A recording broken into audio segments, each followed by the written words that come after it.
Welcome back. We have Dr. Diana Tai, or actually NP Diana Tai, and Dr. Bassett Rahim here from Providence Mission Hospital. Well, welcome both of you. I appreciate you taking time out of your busy day. Thank you for having us.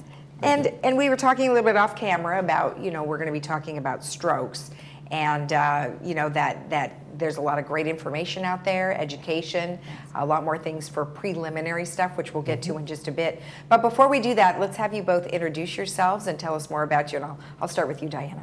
I'm Diana Tai. I am currently serving as the administrative oversight for the Neuroscience Institute, as well as the neurology and stroke nurse practitioner. Okay. So by background, I've been trained as a critical care nurse, but then I trained under Dr. Rahim here. Most of my schooling was done at the University of Maryland for School of Nursing, and I finished my NP at Cal State Long Beach, and I'm finishing my doctorate at Cal State Fullerton. Oh, congratulations. Thank That's you so awesome. much. And how about you? I'm currently the medical director for stroke and neurocritical care at Mission Hospital. And happy to be here to teach a lot of people about stroke. And I did my training at Stanford and Virginia Commonwealth University. Wow, that's awesome. How long have you both been with Providence? I've been 4 years. Okay. I've been there for about 6. Okay, so great. So you've been there long enough to know that it's a large organization, and there's a lot of different, there's a lot of different hospitals that fall under the Providence name. However, you're both out of Mission Hospital, correct? That is correct. Okay, great. Tell me about the Neurosciences Institute as a whole. So our Neuroscience Institute, basically it's a collaboration of neurosurgeons, neurologists, and it encompasses a lot of different entities, including spinal cord injury, traumatic brain injury, stroke, and brain tumor. So we incorporate all that into one institute, and so we can provide good care for all patients in the umbrella of neuro care. Okay. So we've launched that, and Diana being the lead at this point. Okay. So it does help navigate our patients through the system and get the optimal care. How many different doctors do you have in that area?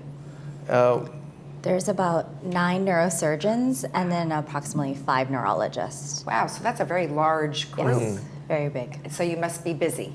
Yes, We're very busy. very busy. And we did mention off camera that we're talking about strokes today, and of course, sometimes you don't know you're having a stroke, and you've got some great advice and information for our residents on what to look for. And I think that preliminary, it's always better to know ahead of time for Correct. preventative care.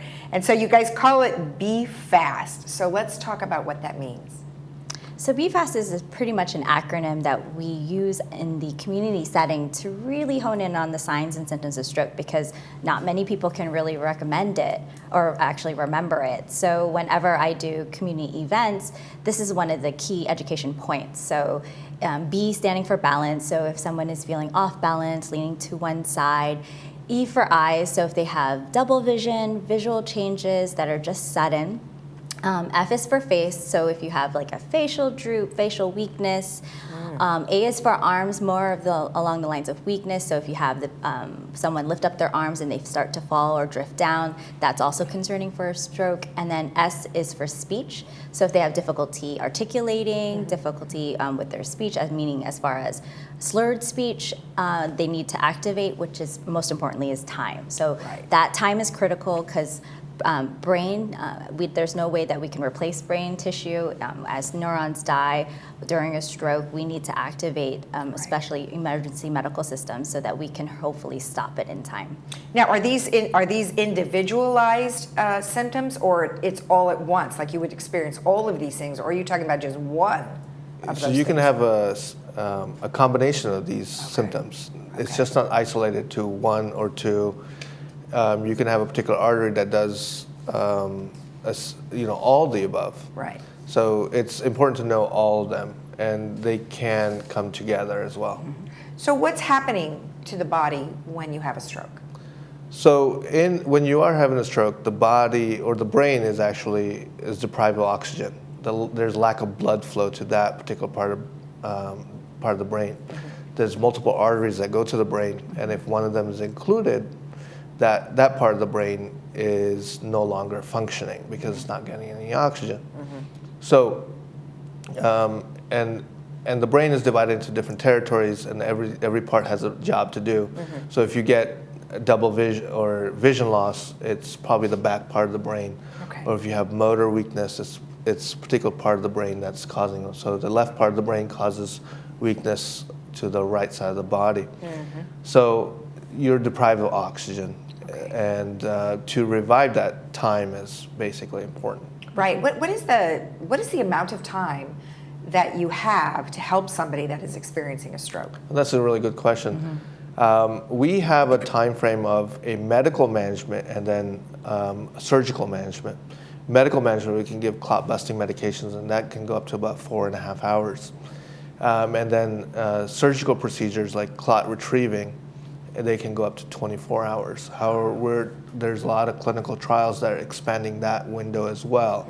However, what's important is that when you develop signs and symptoms of stroke, it's important to call it right away. Don't wait. Don't wait. And don't call a friend. Don't call a friend. And Don't because drive. This is what I've heard has happened where people think they're having a stroke and they don't really think anything of it. Like we kind of, oh, I have indigestion, or oh, I have something I'm else, tired. or whatever, Right. I'm tired. And then they sit around and they think it's going to go away, and then all of a sudden something happens, but they don't even call 911, they're calling their friends. It's very common, actually. We do see a lot of patients that will come in and we will ask them, you know, why didn't you come in? And they're like, I dismissed it. I didn't think it was anything of it. And that's why well, it's really important to share the message of that time is brain, and you need to activate help immediately. Don't drive to the hospital, just call 911. Just call 911. Call Okay, 911. excellent information. Now, prior to actually experiencing a stroke, what is going on in the body? I know you said lack of oxygen, but what is causing that? Can it be lots of different things, or is there one specific thing? So majority of the time, it's a clog that builds up in the brain, and your body will be able to overcome majority of it until it cannot.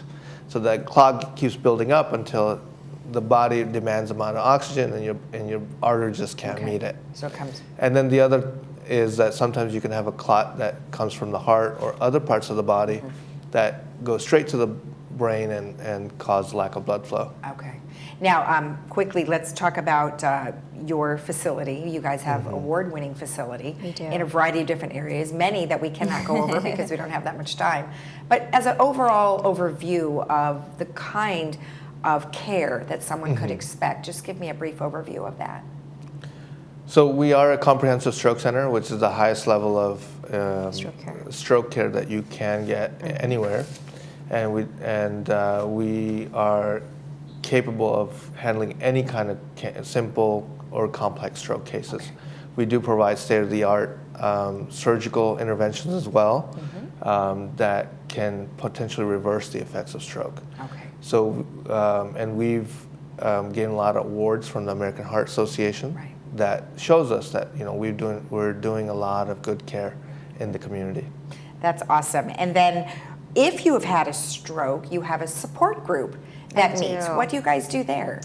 I actually really do love my stroke support group, and they're a group of 20 individuals varying from different ages, from the ages of 20 to the ages of 85 or so. And they're not just Providence Mission Hospital stroke patients. These are of our community members. Okay. And I co-lead this with one of the nurses on the stroke unit, and we do have talks from various physicians, therapies.